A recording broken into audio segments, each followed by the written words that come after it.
तो क्वेश्चन में flag staff है, तो पहले मैंने रफ स्केच से क्या बना लेना है, फ्लैग स्टाफ बना लेना है। इसकी जो शेडो है वो 3 टाइम्स बन रही है। पहले एक शेडो रही होगी 60 डिग्री पर, उसका 3 टाइम्स बन रही है। तो यहाँ पर मैंने इसका ग्राउंड लेवल बना लिया और यहाँ पर मैंने वही एक मासूम सा प्यारा सा सन बना लिया। इस सन के एल्टीट्यूड 60 की वजह से इसकी एक शेडो बन रही होगी।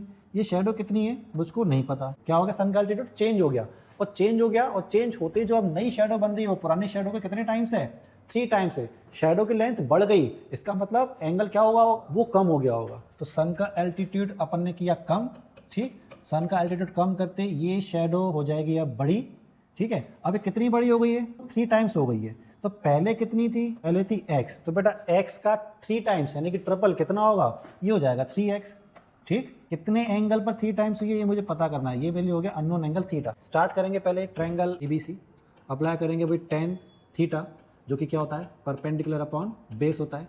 तो इस ट्रायंगल ABC में थीटा कितना है, थीटा है 60 डिग्री, ये लिखा मैंने 60 डिग्री।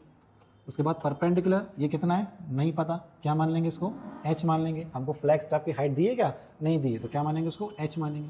बेस, ये बेस पता है नहीं पता, क्या लिखा मैंने उसको x लिखा।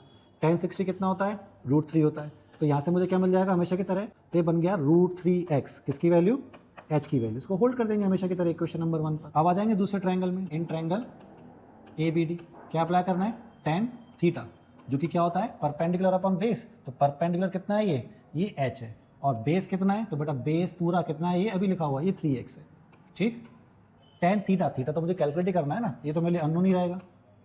अब बात करते हैं h और x की। तो मेरे पास रिलेशन है h किसके बराबर है, √3x के।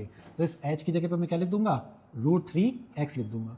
और नीचे क्या लिखा हुआ है, नीचे 3x लिखा हुआ है। तो क्या कैंसिल हुआ, तो आप बोलोगे सर x से x कैंसिल हो गया, ठीक।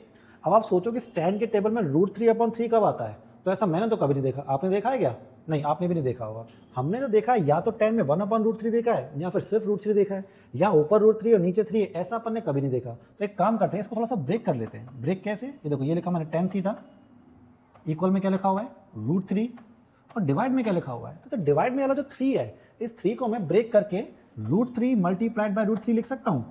तो आप बोलोगे बिल्कुल लिख सकते हो, क्योंकि जब दो सेम इर्रेशनल नंबर होते हैं रूट के अंदर, मल्टीप्लाई करते हैं उनका रूट हट जाता है। इसका मल्टीप्लाई करो तो 3 आएगा ना।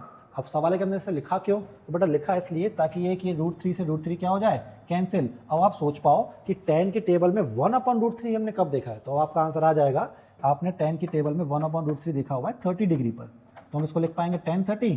तो बस आपका आंसर आ चुका। करना क्या, आपको बस कंपेयर करना है कि थीटा की जगह पे क्या दिख रहा है आपको, 30 दिख रहा है। तो मेरा फाइनल आंसर हो गया थीटा के लिए 30 डिग्री।